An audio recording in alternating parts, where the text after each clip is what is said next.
Michael, it's 2023, you were elected back in May last year, and Nairn Waste Busters was at the forefront of your personal manifesto. Have you got any progress to report?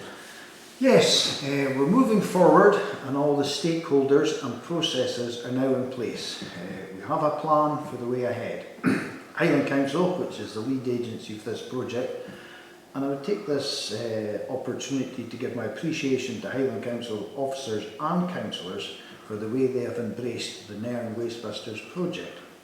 Councillors across the chamber have been massively supportive to not only see a Waste Busters up and running in Nairn, but rolling out the concept across the Highlands. Highland Council officers have been tremendous in bringing all the stakeholders together. Highland Council, Highlands Islands Enterprise, Waste Busters and Zero Waste Scotland and moving the project forward. Zero Waste Scotland are a national agency whose remit is to reduce waste, promote recycling and the circular economy. So where exactly are you with this project now? Well, Highland Council and HIE have agreed to jointly fund the feasibility study, which once completed would come back to the Nurture Committee and then to the Highland Council for debate and hopefully approval. Zero Waste Scotland, who have worked with Waste Busters and other projects, could possibly assist with the start-up capital costs.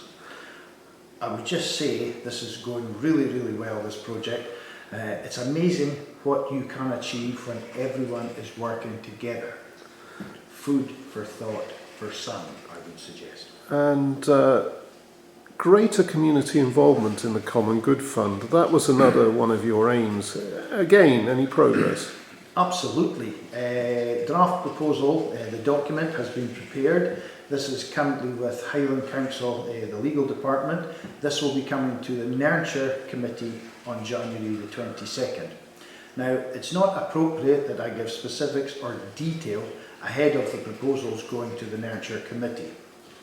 But if you look at the success of the Sandown Engagement Group, where the expressed views of the public were reflected in the final report, you can see the benefits of greater community engagement.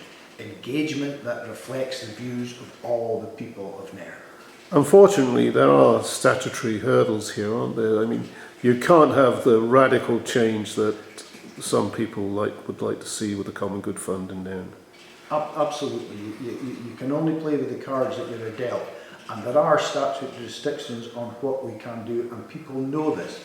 However, this is a pilot scheme. It's not been done anywhere else, so we really want to get it right.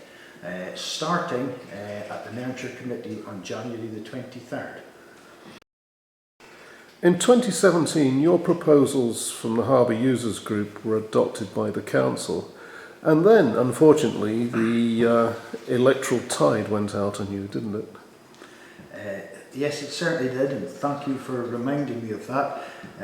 It's certainly running back in now. The Harbour Users Group is up and running again. That's the Sailing Club, the Skiff Club, the Kayak Club and the Paddle Boarders, plus Highland Council Harbours Management representation. So how do you intend to take that project forward?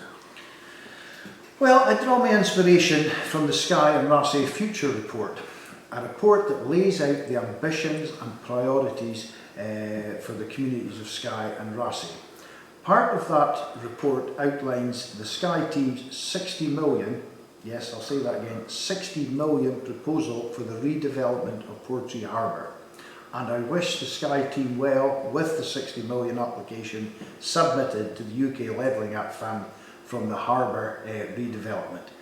We can really draw inspiration, and I will be going over to Skye at the invitation from my Skye councillor colleagues for a few days later this month, in my own time and at my own expense, to see how they delivered their plan and what we can learn from that success. Success is elsewhere, Michael, and looking forward to 2023 locally, it's going to be a challenge though, isn't it? And would you say, in the broadest terms, we simply have to work together to get the best for the local community and the local economy? Absolutely, there's no other way to do it. As you pointed out, these are tough, challenging times and they're going to get harder. but they're also very, very exciting times if you live in Nairn. But I would caution one thing, and however, and this is the key, it is so much easier to achieve objectives when you work together. Thank you, Michael. I look forward to speaking to you again soon. Thank you. I appreciate being given the opportunity, and I look forward to returning to update everybody with specifics on the various plans and proposals. Thank you.